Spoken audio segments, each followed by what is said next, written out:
In this video, I want to solve certain problems which are from the problem set 4.2 of the book D.M. Burton, and here this is the 6th and 7th edition that I am considering. So in first problem, we want to prove that the following assertion, and in the first case, so let us start looking at the first case A.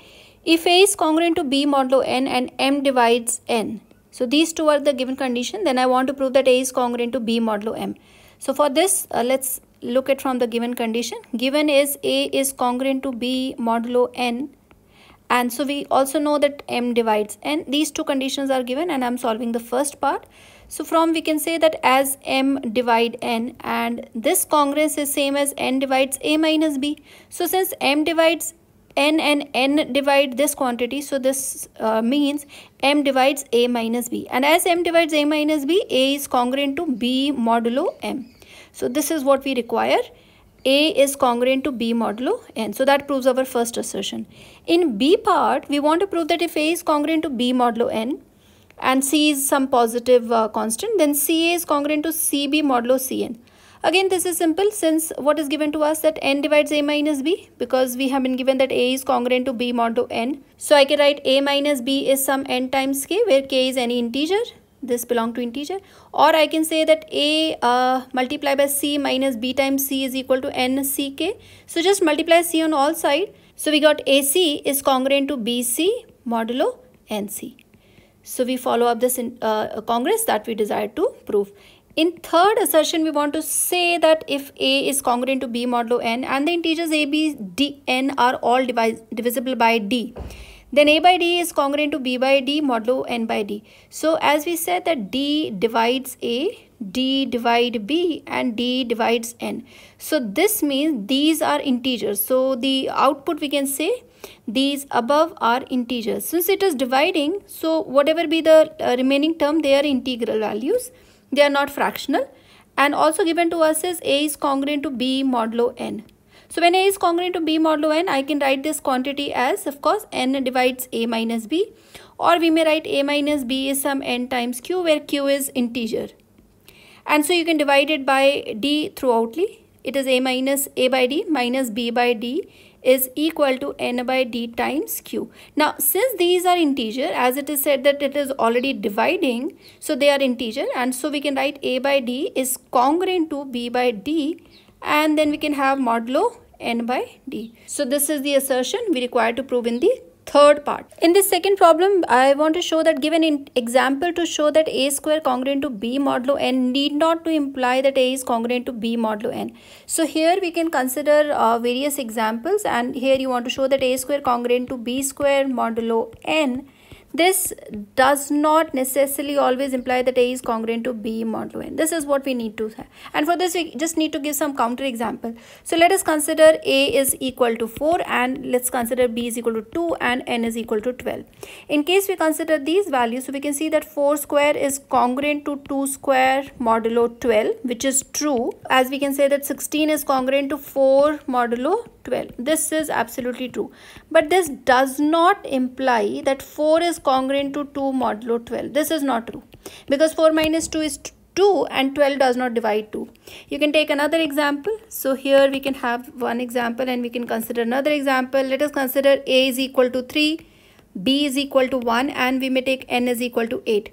So here we can say 3 square is always congruent to 1 modulo 8, which is fine because 9 minus 1 is 8, and this does not imply 3 is congruent to 1 modulo 8.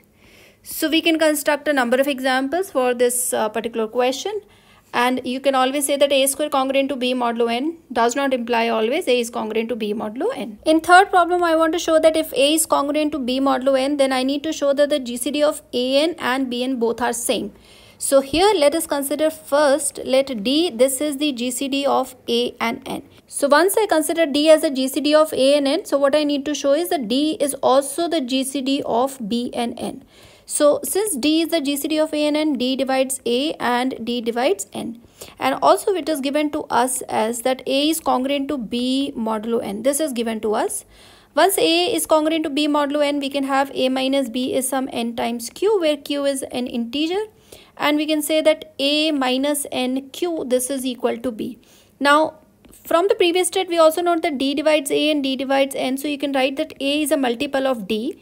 So we can have d times k1, and n also we can write d times k2, where k1 and k2, they belong to integer.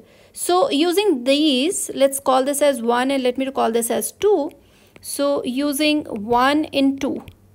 So once we use a value here, so this will become d times k1 minus n is d times k2, q is equal to b. So d can be taken out and we have k1 minus k2 q. All these are integers. So this is integers and the result will also be integer, equal to b. Now the left hand b is appearing as a multiple of d. So this implies that d divides b.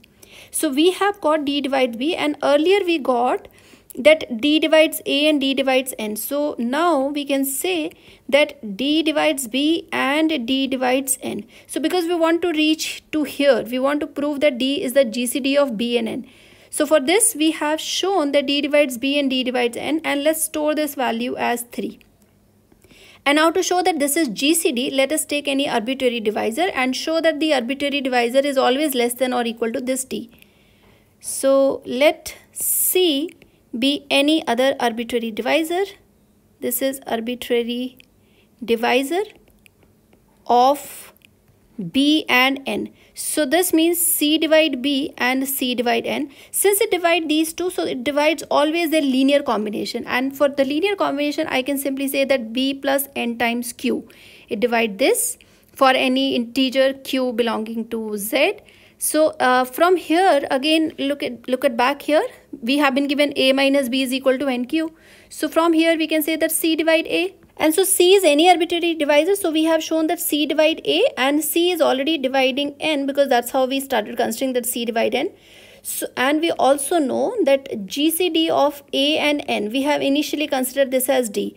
So obviously c divide d, or we can say c is always less than or equal to d. So here we can show that c is any arbitrary divisor of b and n. This is always less than or equal to d. So, and earlier we have proved that d divides b and d divides n. So this step ensures that the GCD of b and n is also d.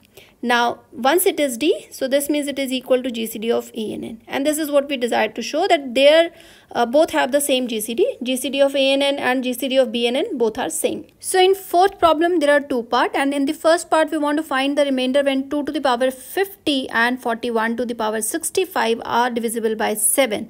And in the b part again we have been given a sum, this one, and we want to find the remainder when the sum is divided by 4.